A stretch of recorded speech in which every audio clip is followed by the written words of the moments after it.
प्यारे बच्चों, कैसे हैं आप सब? आशा करती हूँ आप सब अच्छे होंगे, स्वस्थ होंगे। स्वागत है आपका इस कक्षा में।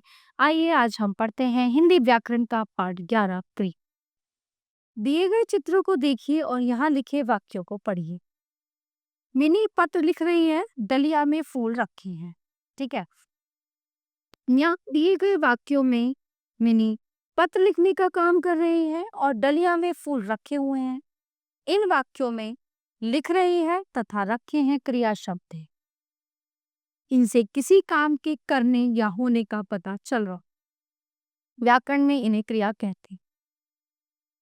इस प्रकार जिन शब्दों से किसी काम का करना या होना पाया जाए उन्हें क्रिया कहते हैं।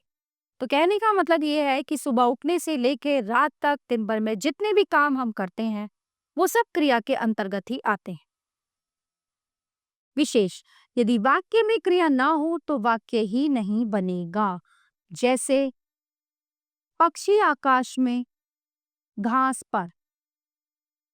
कुछ मतलब बनता है इनका? नहीं। इन वाक्यों में जो हम कहना चाहते हैं क्रिया के ना होने से वो बात स्पष्ट नहीं है। लेकिन जब हम इन वाक्यों को इस प्रकार लिखें, पक्षी आकाश में उड़ रहे थे, ये सही।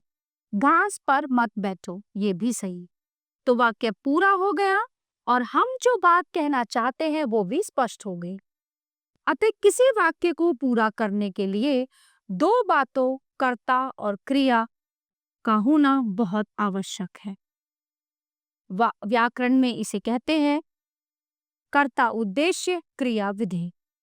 जैसे राम जाता है, इस वाक्य में राम करता है, उसे उद्देश्य कहेंगे, और जाता है क्रिया है, इसे विधेय कहेंगे। इन्हें वाक्य के अंग भी कहते हैं। धातु। क्रिया शब्दों के मूल रूप को धातु कहते हैं। जैसे पढ़ना, पढ़ूंगा, पढ़ता हूँ, पढ़े आदि क्रिया शब्दों में पढ़ शब्द सभी जगह है, अतः पढ़ धातु। धातु के साथ ना जोड़ने से क्रिया का सामान्य रूप बनता है। जैसे लिखना बराबर लिखना, नाचना नाचना, जाना जा जमाना बराबर जा। क्रिया के भेद दो आधारों पर किए जाते हैं, कर्म के आधार पर, प्रयोग अथवा संरचना के आधार पर। तो सबसे पहले कर्म के आधार पर क्रिया के मुख्य रूप से दो भेद होते हैं। पहला होता है सकर्मक और दूसरा अकर्मक। सकर्मक क्रिया। सकर्मक का शाब्दिक अर्थ है कर्म के साथ, कर्म सहित यानी कर्म के साथ क्रिया, अर्थात जिस क्रिया का कर्म हो। तो इस प्रकार जहां कर्ता के काम करने का फल कर्म पर पड़ता है वहां सकर्मक क्रिया होती है। जैसे सिपाही चोर को पकड़ता है, नौकर चिट्ठी लाया। यहाँ पहले वाक्य में सिपाही चोर को पकड़ने का काम कर रहा है। सिपाही अर्थात कर्ता के काम करने का फल पड़ रहा है चोर पर। यहाँ सिपाही करता है और चोर कर। दूसरे वाक्य में नौकर के काम करने यानी के लाने का फल चिट्ठी पर पड़ रहा है, तो इसलिए पकड़ता है और लाया सकर्मक क्रियाएं हैं। अकर्मक क्रिया। अकर्मक का शाब्दिक अर्थ है कर्म से रहित क्रिया, अर्थात जिस क्रिया का कर्म ना हो। तो इस प्रकार जहां कर्ता के व्यापार काम करने का फल किसी अन्य पर न पड़कर स्वयं कर्ता पर ही पड़े, वह अकर्मक क्रिया होती है। जैसे रमन सोता है, उषा हंसती है। पहले वाक्य में रमन सोने का काम कर रहा है, रमन के सोने का प्रभाव रमन पर ही पड़ रहा है। इसी प्रकार दूसरे वाक्य में उषा के हंसने का प्रभाव किसी अन्य पर नहीं, स्वयं उषा पर ही पड़ रहा है।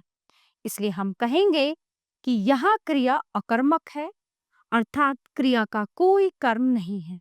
ठीक है, सकर्मक और अकर्मक क्रिया की पहचान क्या होगी? तो चलिए बात करते हैं। सकर्मक क्रिया की पहचान ये है कि क्रिया के साथ क्या या किसको लगाकर प्रश्न कीजिए। यदि उत्तर मिले तो सकर्मक क्रिया है। जैसे राम पुस्तक पढ़ता है। प्रश्न, राम क्या पढ़ता है? उत्तर है पुस्तक। यहाँ पढ़ना क्रिया सकर्मक है। अरुण वरुण को देखता है। प्रश्न, अरुण किसको देखता है? उत्तर वरुण को। यहाँ देखता है सकर्मक क्रिया है। अकर्मक में यह बात नहीं। अकर्मक क्रिया में किसको या क्या का प्रश्न ही नहीं होता है।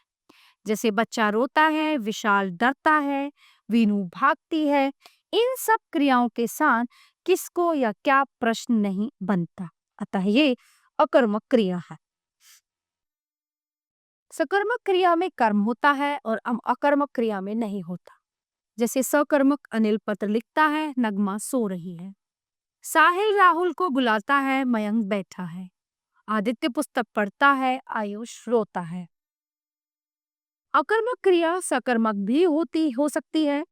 जब अकर्मक क्रिया के कार्य को भाववाचक संज्ञा बनाकर जोड़ा जाता है, तब अकर्मक क्रिया भी सकर्मक बन जाती है। जैसे राम लंबी दौड़ दौड़ता है, कुंभकर्ण लंबी नींद सोता था, निशा मधुर हंसी हंसती है।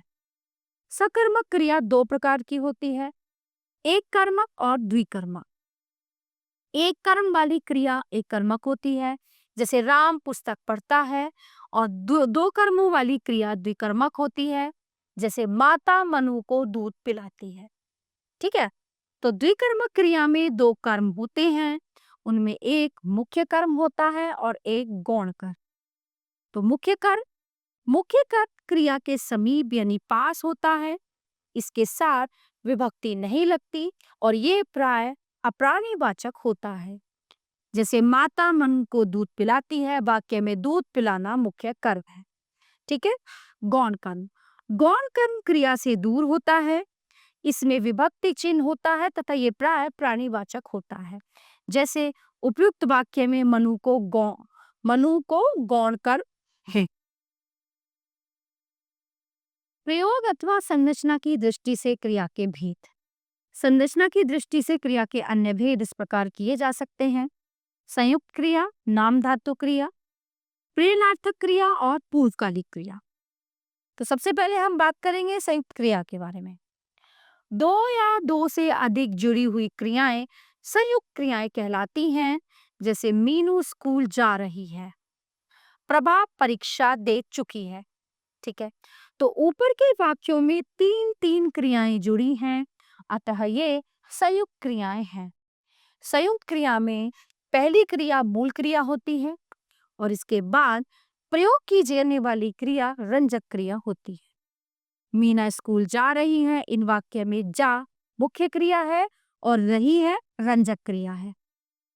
नाम धातु क्रिया, जो क्रिया संज्ञा, सर्वनाम या विशेषण से बनती है वो नाम धातु क्रियाएं कहलाती हैं। जैसे संज्ञा से नाम धातु क्रिया बनाना, बात बतियाना, झूठ झुटलाना, लाज लजाना, हाथ हथियाना, दुख दुखाना, शर्म शर्मा। सर्वनाम से नाम धातु क्रिया बनाना, अपना अपनाना। विशेषण से नाम धातु क्रिया बनाना, गर्म गरमाना, साथ सठियाना, दोहरा दोहराना। उदाहरण वाक्य: मोहन और सोहन बहुत देर से बतिया रहे हैं। ठीक है, आप तो मुझे व्यर्थ ही झुटला रहे हैं, लगता है आप सठिया गए हैं। ठीक है, अब है प्रेरणार्थक क्रिया। जब कोई स्वयं क्रिया न करके किसी से करवाता है तो उसको प्रेरणार्थक क्रिया कहते हैं। माता आया से बच्चे को दूध पिलवाती है, अनुज सबको हंसाता है, अध्यापिका नमिता से पत्र लिखवाती है, माता नौकर से बच्चे को सुलवाती है। उपयुक्त उदाहरणों में रंगीन शब्दों में दी गई सभी क्रियाएं प्रेरणार्थक हैं। पूर्वकालिक क्रिया, जब कर्ता एक क्रिया को समाप्त करके दूसरी क्रिया को करने लगे तो पहली क्रिया पूर्वकालिक क्रिया कहलाती है।